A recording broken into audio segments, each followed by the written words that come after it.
I was parked in a corner spot outside Eastbrook Loan Services. Engine off, AC humming, fingers wrapped tight around a bottle of water I hadn't sipped from in over an hour. My phone had buzzed so many times I was sure it burned through the cup holder.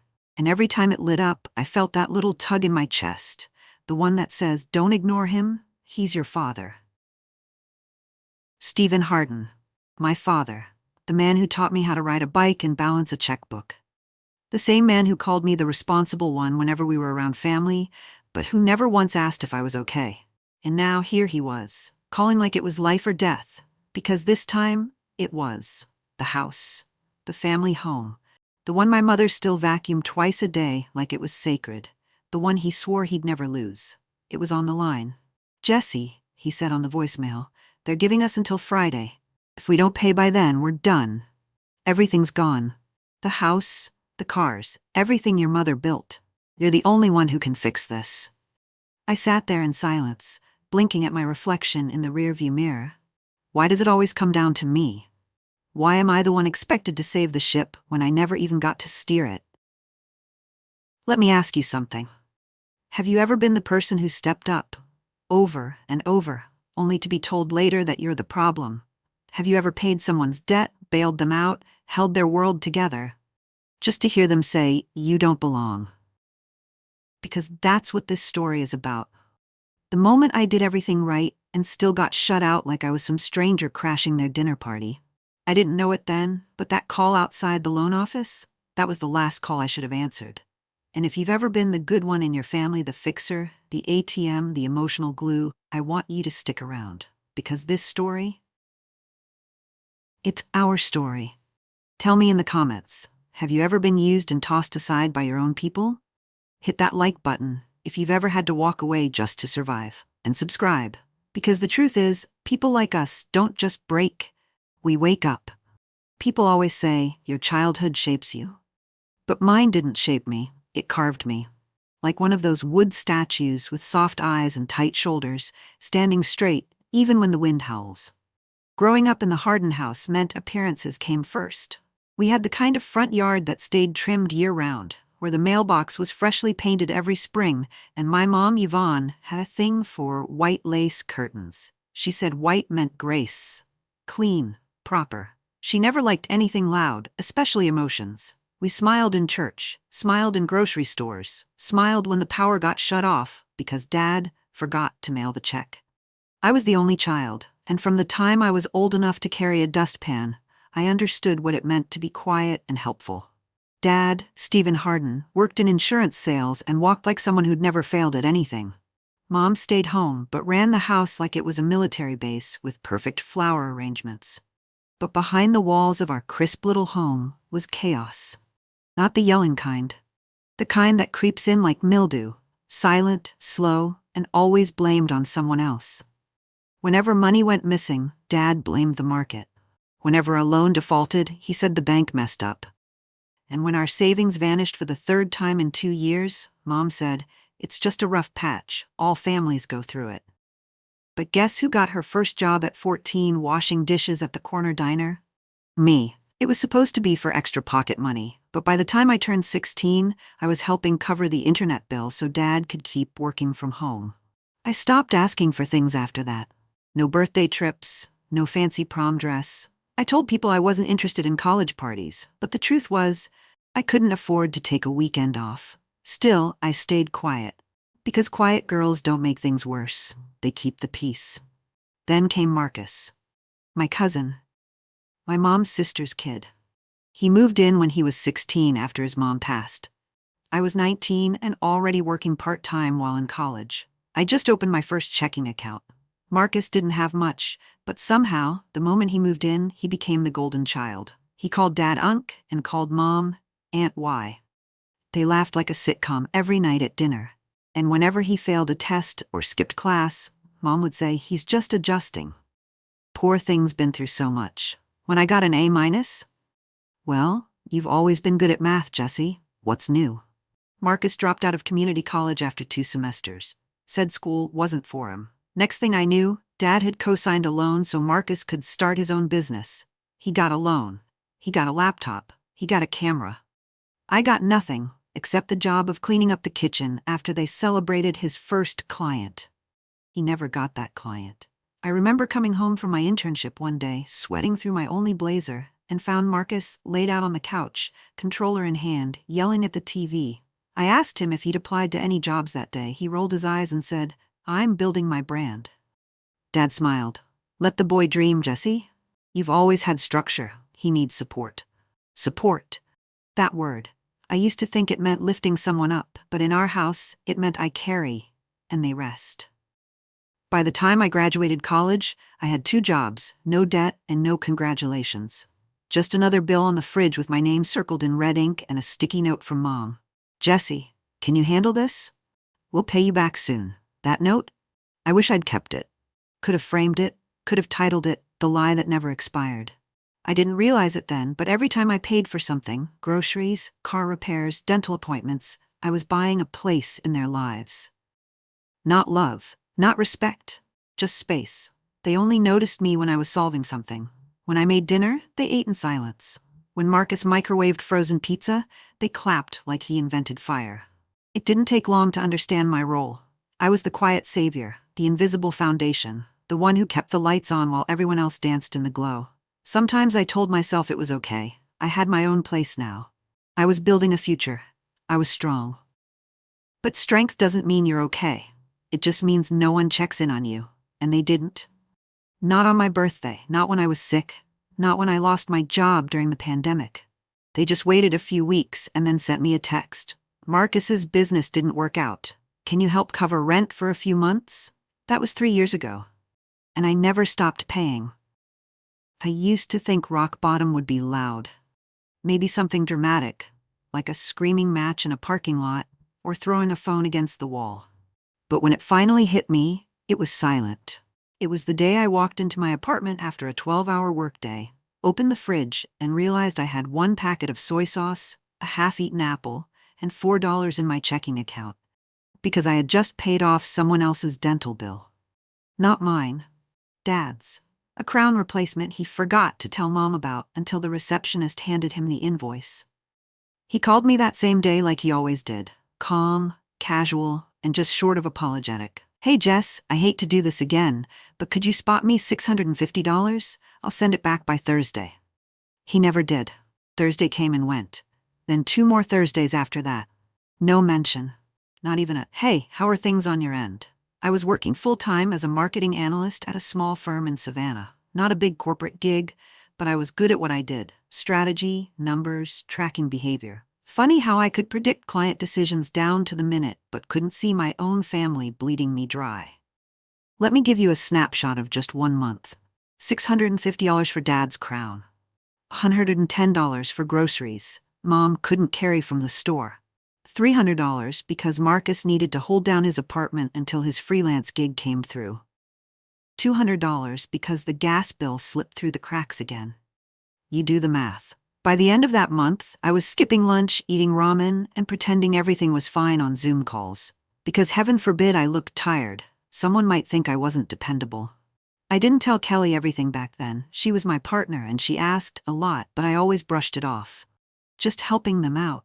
It's not that deep. They're going through a tough patch. I can handle it. But every time I said, "I can handle it," what I really meant was, "I'm drowning." And I don't think anyone notices. My parents didn't ask if I could afford to help. They just assumed I would, because I always had. And Marcus, that boy had a new hustle every month. A podcast, a drop shipping business, custom t-shirts. None of them lasted more than 2 weeks. But every time one failed, Mom would call and say, "He's trying, Jesse. You've always had stability. You don't understand what it's like to chase something big." As if stability was a flaw. As if discipline was some boring consolation prize for people with no dreams. Once, I did push back. I remember that day clearly. I was sitting on my couch, my knees curled to my chest, staring at a list of overdue personal bills I'd put off to cover theirs. I called Mom and said, "I need to pause for a bit. Just 1 month. I've got some things to catch up on." There was a long pause. Then she sighed. "I just wish you cared more about family than money." I wish I was making that up. But those words didn't just hit, they stayed. She made it sound like I was the one failing them. Like my exhaustion was selfish, and you know what? I started believing it. I pushed harder, worked more, took on weekend gigs. I was consulting for startups on Saturdays, writing copy for real estate agents on Sundays, and every invoice I cashed out, a new bill landed in my inbox from home. They never said thank you, never asked if I was okay. They just sent numbers, account details, deadlines. It was like I'd become their silent subscription service. At one point I started tracking every dollar I sent, not because I wanted it back, I knew I never would, but because I needed proof. Proof I wasn't crazy. Proof I hadn't imagined the weight on my chest. I built a spreadsheet, name, date, amount, reason. $220, Marcus's parking tickets. $980, overdue electric bill for parents' house. $1,500, emergency roof patch after the storm. $400, can you cover the car insurance just this once? By the time I hit row 64, I stopped scrolling, because if I saw one more excuse, I might have thrown my laptop out the window. What hurt most wasn't the money, it was how normal it all became. They started assigning things to me, not asking, not even hinting, just sending. Hey Jess, Dad needs this. Transfer it to this account by Friday. Can you make sure the mortgage clears this month? I've got a lot on my plate. No please. No hesitation. Just expectations. Handed to me like cold leftovers. And when I did ask questions, like where the mortgage money had gone, or why Marcus hadn't gotten a part-time job yet, I was told I was being difficult. Imagine that.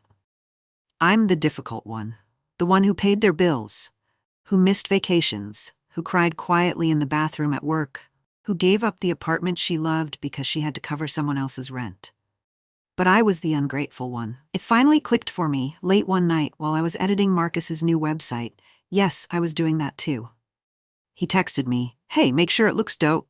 I want it to pop." I looked at the message, looked at the $300 I had just wired him earlier that day, and something inside me just snapped. Not loud, not wild, just a still, cold snap. Like the click of a door locking behind you when you didn't realize you were leaving for the last time. I closed the laptop, sat in the dark, and whispered out loud, "They don't see me, they see a wallet with legs." That's when I realized I was never family. I was just the plan B. The backup generator, the invisible lifeline no one respected until the power went out. It started like all their emergencies do, with a text message that sounded way too casual for the weight it carried. "Dad, Jess, we need to talk before Friday. It's serious. Call me when you get a sec." That's how they always word it. Soft. Familiar. As if dropping a financial bomb on me was the same as asking me to grab milk on the way home. I didn't answer right away. I waited a few hours. Truth is, I was hoping maybe, just maybe, he'd fix it himself this time. But he didn't. When I finally called him back, I was sitting on the edge of my bed, staring at the glowing screen of my budgeting app. I had just recalculated my monthly expenses for the third time that week, trying to find a way to cover a business license renewal for a side hustle I'd been planning for over a year. I picked up, bracing myself. "Hey Dad, what's going on?" His voice was calm, too calm. "Jesse, it's the house. The mortgage is behind again. We're getting letters." My stomach dropped. I didn't even ask how far behind. They never tell me that up front. Instead, I asked, "Okay, how bad is it?" He hesitated, then cleared his throat. "We need about $18,000 to catch everything up. They've given us a final deadline, Friday. If we don't pay it by then, they'll start foreclosure proceedings." I didn't respond. I didn't breathe. I just stared at the wall. $18,000. That wasn't a help us get by number. That was collapse everything you've built money. That was gut your savings money. That was wave goodbye to your own future money. And still I heard myself say the words I promised I'd never say again. "Let me think. I'll call you tomorrow."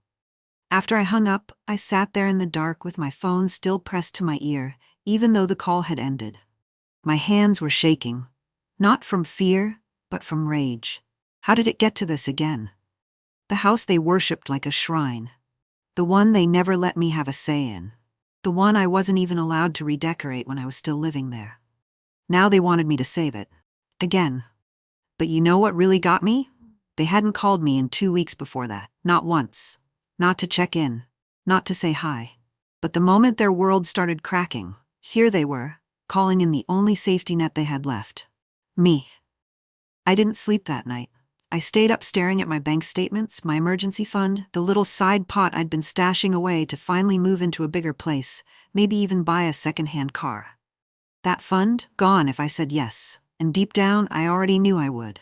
Because no matter how much they hurt me, no matter how invisible they made me feel, I was still the one who couldn't stand to watch the people I love crash and burn, even when they're the ones who lit the match.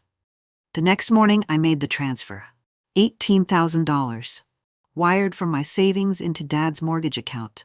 I even emailed the receipt to him and Mom, just so there was no confusion. I told myself it was the last time. The absolute last time. And then, because I'm me, I drove 2 hours to their house with groceries. Salmon, spinach, a case of bottled water, the cereal Mom liked. I even bought Marcus a damn frozen pizza because I knew he'd be there, loafing on the couch like always. When I pulled into the driveway, the place looked the same. Neat hedges, freshly swept porch, the white trim still blinding in the sun. You'd never know it was one letter away from being taken by the bank. I carried the bags inside without knocking. Mom was in the kitchen, flipping through a magazine. Dad was at the dining table, tapping something into his tablet. Marcus was exactly where I knew he'd be. On the couch, socks off, controller in hand, shouting at a game. No one got up. No one said thank you. No one even asked how I was doing. I put the bags down on the counter and turned to Dad. I transferred the money. It should reflect in your account already. He nodded, didn't look up, just said, "Good, we were cutting it close." That was it. No hug, no gratitude, no "you saved us," just good. And then, just as I turned to leave, he said something that stopped me cold. He stood up, walked into the hall with me, lowered his voice and said, "Jess, your lifestyle's not really in line with this household anymore. I think it's best you give us some space. You don't belong here like you used to." I blinked, thought maybe I misheard him. "What?" "Look," he said, "we're grateful for everything you've done. But this house, it's still a reflection of who we are. Your choices, they're a little different now. It's not personal. We're just trying to maintain a certain environment. Not personal." He said it like he was asking me to take off my shoes before coming inside. I couldn't believe it. I had just emptied my savings, crushed my own plans, sacrificed everything, again, and now he was telling me I didn't fit anymore? It took everything in me not to break down in that hallway. But I didn't. I nodded, stepped outside, closed the door behind me like I'd done 1,000 times before. Except this time, it sounded final. The door clicked shut behind me like punctuation at the end of a sentence I didn't write. I stood on the porch, holding my car keys in one hand and betrayal in the other. I stared at the sky, cloudless and blue, like it didn't care what had just happened. Because the world doesn't stop when your heart cracks. It just keeps going, like you're the only one still frozen in place. He really said it. I don't belong here anymore. After everything, after years of covering bills, canceling vacations, skipping meals, missing life, I was still the misfit. The outsider. The one they were grateful for, but only in that fake, passive way people say thank you when you pass them a napkin. I climbed into my car, closed the door, and just sat there. No music, no tears, just this strange hollowness, like someone had scooped out everything inside me and left the shell behind. I stared through the windshield at that white-trimmed house, the one I had just saved from foreclosure. And it hit me. They didn't love me. They loved what I did for them. And now that I had emptied the last of myself, they didn't even have the decency to pretend otherwise. I thought maybe Mom would run out after me. Maybe Marcus would call out from the couch. But no one moved. The curtains stayed still. The house swallowed me like I'd never existed. As I pulled out of the driveway, I passed the crooked mailbox that I had helped fix when I was 16. I remembered standing in the summer sun, hammering a new post into the ground while Dad barked orders and Marcus sat on the porch with a lemonade, talking about his big future. It had always been like this. Me doing the labor, them doing the taking. I drove past the diner where I'd worked weekends in high school. The one where I used my first tip money to buy groceries when Dad overdrafted the account. I remembered Mom's words then too. "You're a blessing to this family, Jessie." Was I? Or was I just a resource, like a well they kept coming back to? And now that it had finally run dry, they had the audacity to say I didn't belong. I didn't go home right away. I drove for hours. No GPS, just back roads and gut instincts. At one point, I pulled into an empty parking lot behind a hardware store, put the car in park, and screamed into the steering wheel. Not because I was angry.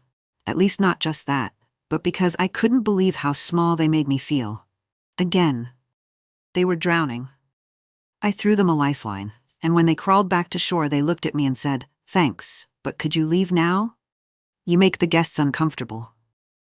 It wasn't just the words, it was the tone.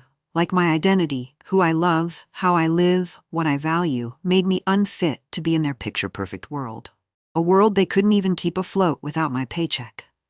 You want to know the hardest part? It wasn't hearing I didn't belong. It was realizing that somewhere deep down, I had already known that for years. And I still showed up, still gave, still hoped they'd change. That night, I sat on the floor of my apartment, still in the same clothes, surrounded by unopened mail and silence. I kept replaying the moment in my head.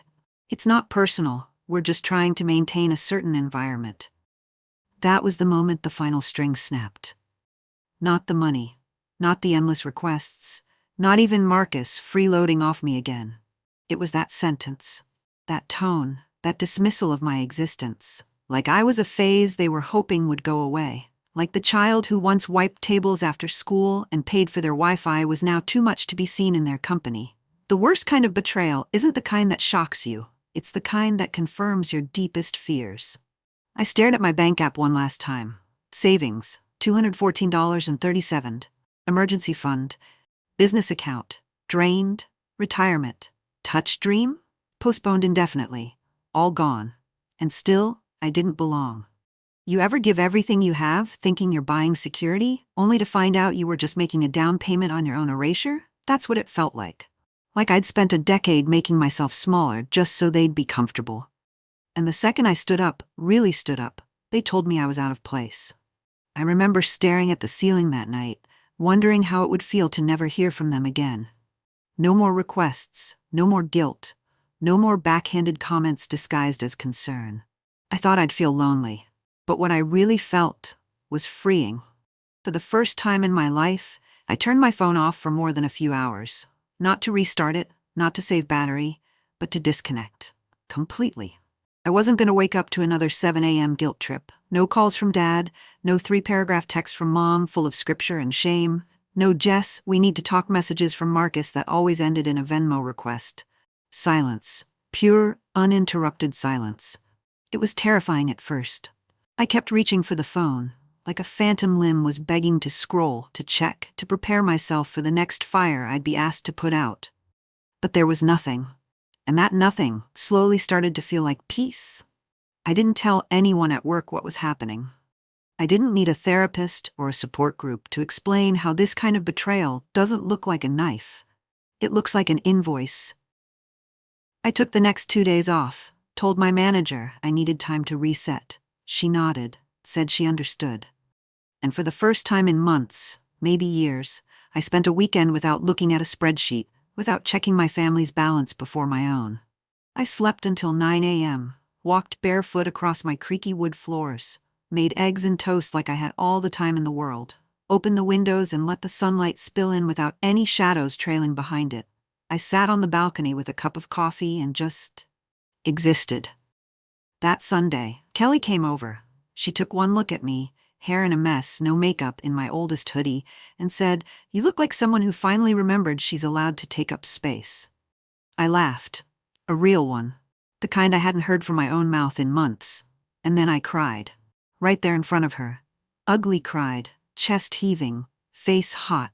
Because I realized I had spent so long being strong for everyone else that I forgot what it meant to be soft for myself. I told her everything. The mortgage, the disrespect, the way they made me feel like a problem after I fixed their problems. She didn't say you should have cut them off sooner. She didn't say, I told you so. She just put her hand on mine and said, "You're not the bad daughter. You're just a good person who got turned into a utility." That sentence broke something open in me. I wasn't evil.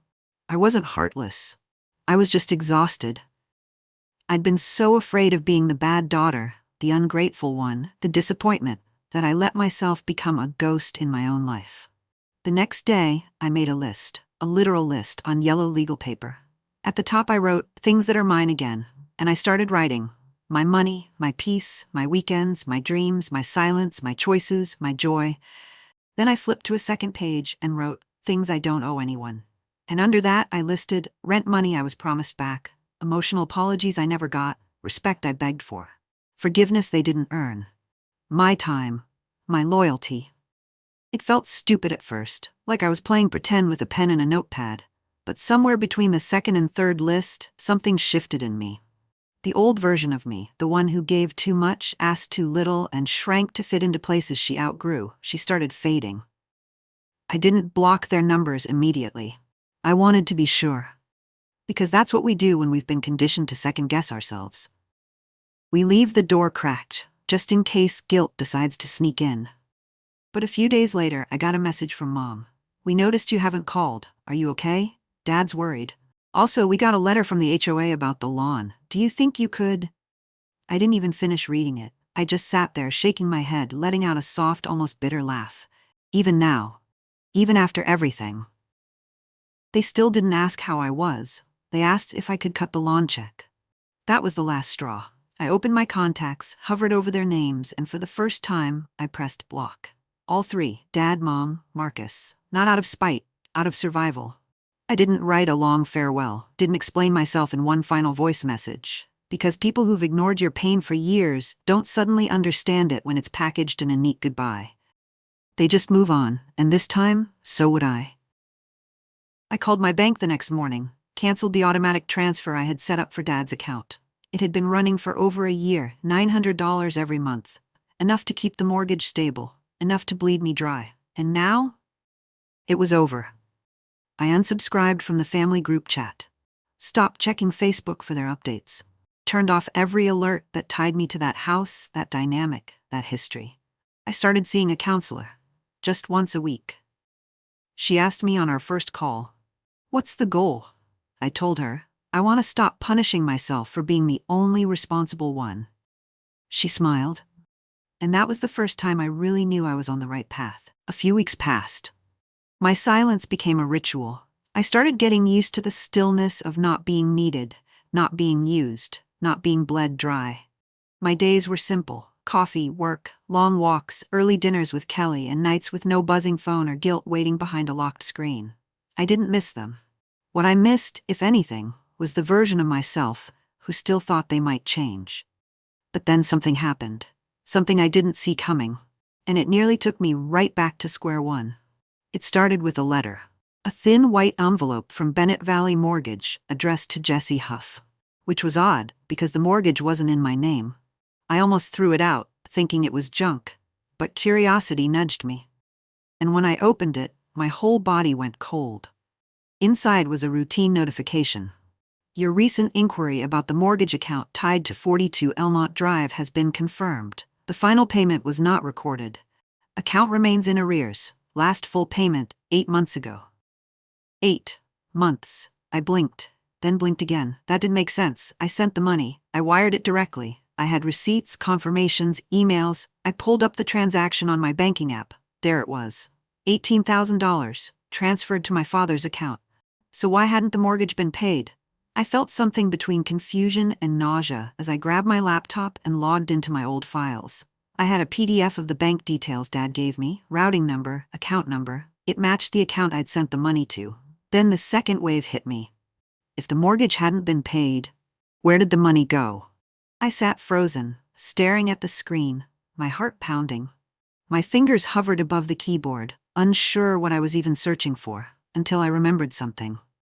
A year ago, Dad had added me as a secondary user on the mortgage account, just to help track things, he said.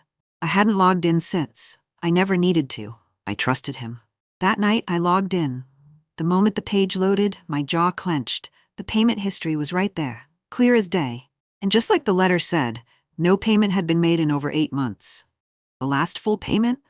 It wasn't even made by me. It was from the bank's grace extension back in January. Since then, nothing. I started scrolling, looking for any deposits, any trace of my transfer. Nothing. I opened my personal banking app again, found the $18,000 transfer. The same account I'd used a dozen times before to help them. So if it landed there and it never made it to the mortgage, then it had to go somewhere else. My stomach turned. I clicked over to Dad's personal checking account, the one I had access to for emergencies back when we were pretending this was a team effort. And there it was. The deposits matched, but so did the withdrawals. $18,000, broken into chunks over several weeks.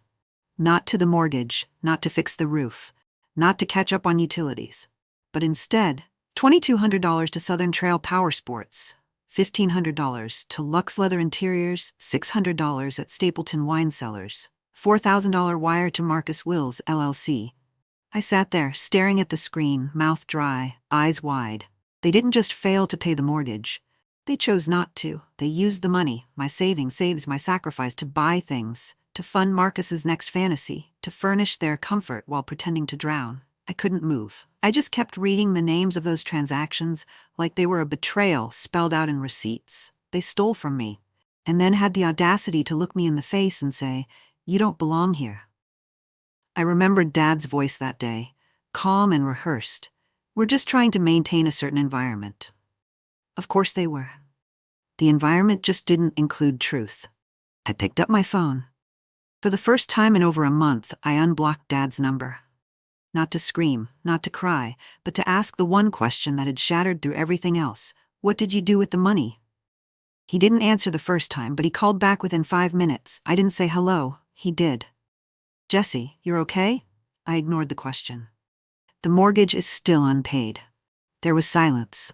Then, "Where did you hear that?" I stayed calm. "I saw the account. I sent 18 grand. You didn't use it." He exhaled, not surprised, not caught off guard. Just tired, like someone inconvenienced by being found out. "Jess, it wasn't as simple as that. We had priorities." "The mortgage was the priority," I snapped. "You begged. You said everything was on the line." He stayed quiet. I pressed harder. "You let me believe the house would be gone without my help, and then you turned around and bought Marcus new furniture and an ATV? Are you serious?" He needed a chance. His business had a shot. "With my money?" He sighed again. "It wasn't just about that. We were trying to preserve some dignity." "So you lied. You exploited me. And when you got what you wanted, you shut me out." He didn't respond. I didn't need him to.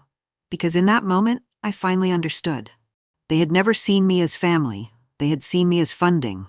A quiet investment they expected to perform. And when I asked questions, when I demanded truth, when I asked for the bare minimum of respect, they cashed me out. I ended the call without another word. And this time, I didn't feel bad. I felt done. I didn't call him back. I didn't call Mom. I didn't text Marcus. I didn't drive back to Elmont Drive and demand answers on the porch. Because I finally understood something. They weren't confused. They weren't overwhelmed.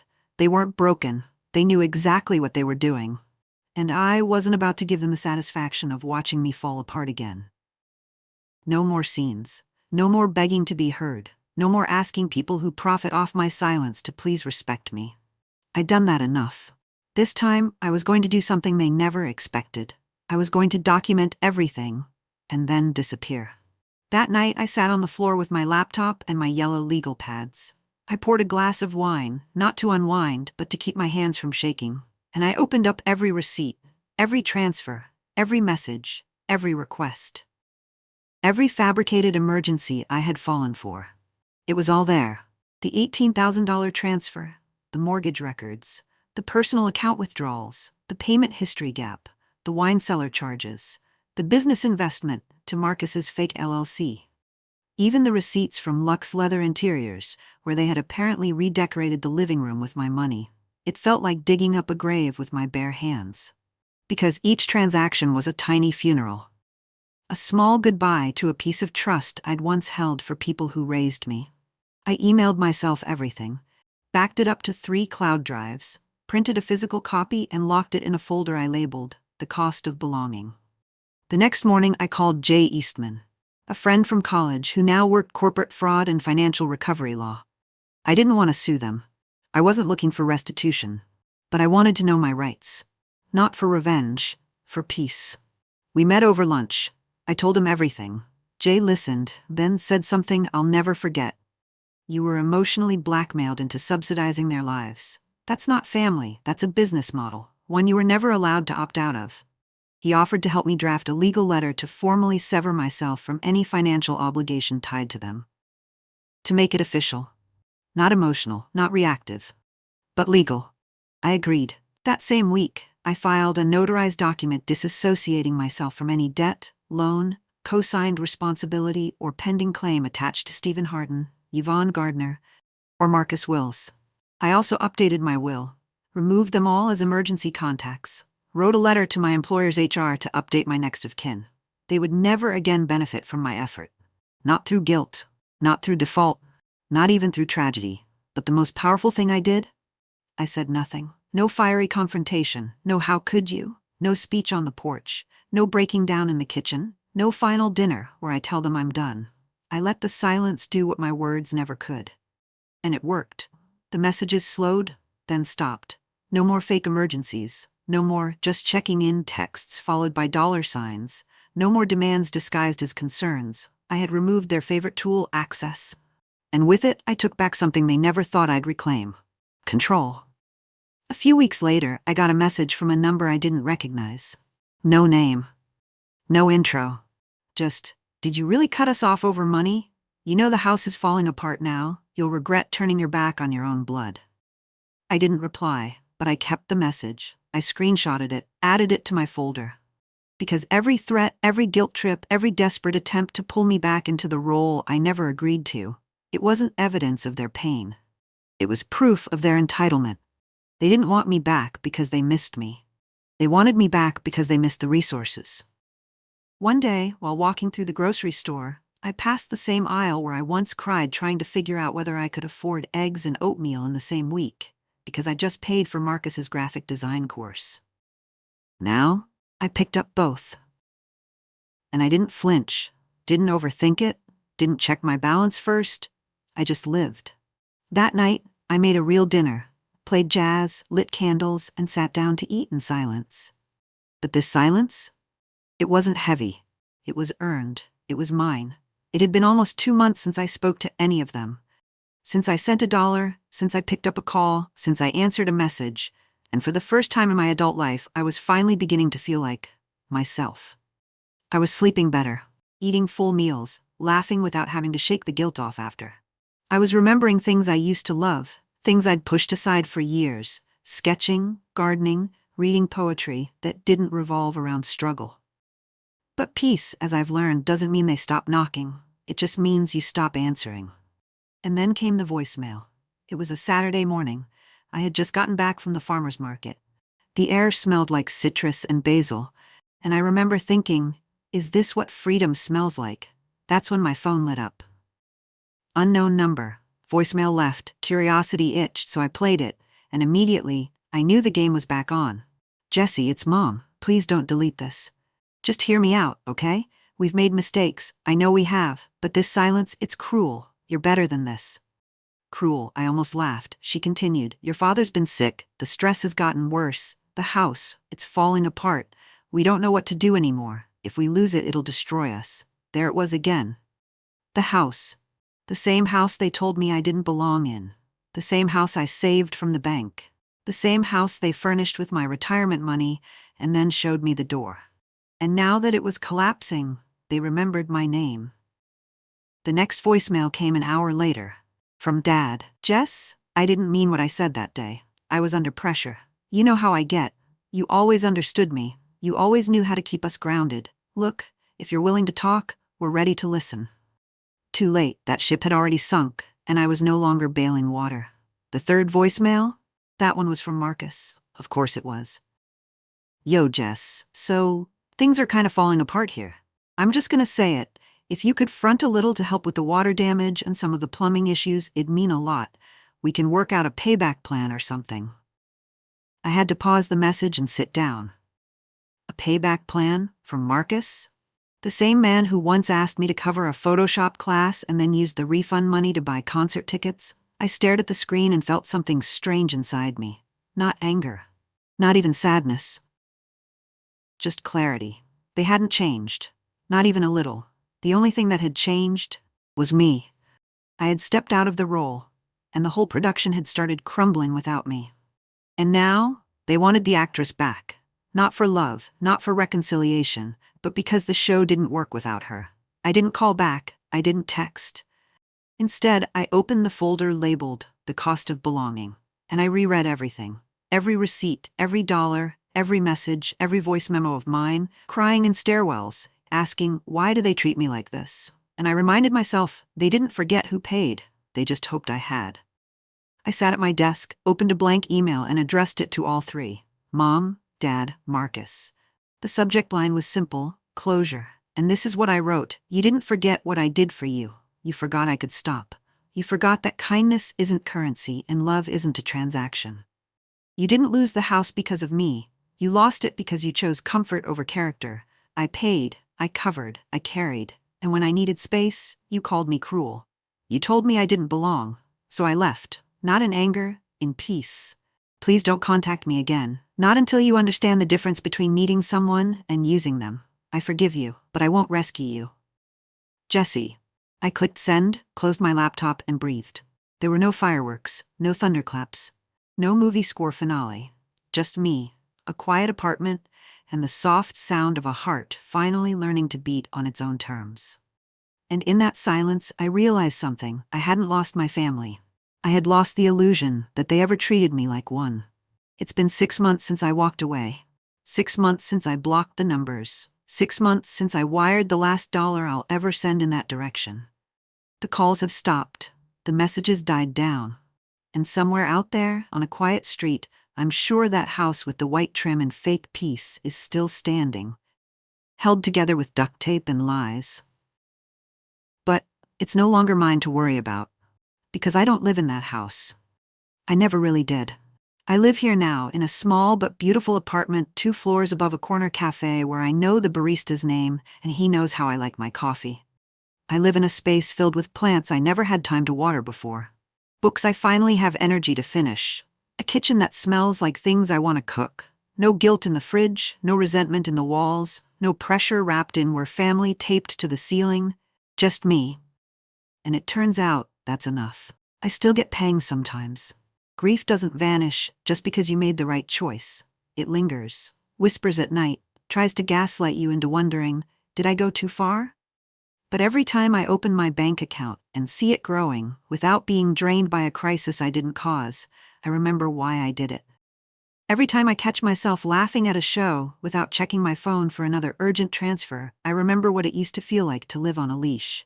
And every morning I wake up and don't feel owed, used, or invisible. I remember. This is what freedom tastes like. Not loud, not messy, just clean. The real twist? I don't hate them. Not anymore. I don't lie awake imagining revenge. I don't draft apology letters in my head. I don't need them to feel what I felt, because I've already won. I won the moment I realized that my worth was never tied to how many bills I paid. I won the moment I stopped begging for thank yous from people who only called when something broke. I won the moment I turned their silence into my sanctuary. And now, I'm building something new. I started a savings account under the name The Life I Choose. Every month, I drop in what I used to give away. $900, then $500, now even more. It's mine, no strings, no guilt. I launched my own consulting business, something I dreamed of 5 years ago but shelved so I could cover Dad's back surgery and Marcus's rent. Now it's real, it's mine, it's growing.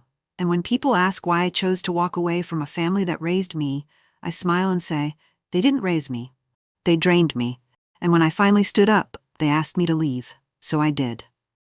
So here's my final thought. For every good daughter, silent provider, background fixer, and emotional mule out there, you are not selfish for stepping back. You are not cruel for saying no. You are not broken for wanting peace. You don't need to be their savior to be worthy. You don't need to be their wallet to be loved. You don't need to buy your place at the table. And if they tell you that you don't belong, don't argue. Don't beg. Don't cry. Just leave. Leave. And build the kind of life that doesn't run on guilt, manipulation, or monthly deposits of your dignity. Because sometimes the best revenge isn't watching them fall. It's watching yourself rise. And if that makes you the villain in someone else's story, smile, because that means you finally stopped being the victim in your own. Have you ever been treated like a utility instead of a person? Have you ever walked away, not in anger, but in peace? Share your story below. Let someone else know they're not alone. And if this hit close to home, like, subscribe and turn on notifications, because your freedom, it's overdue.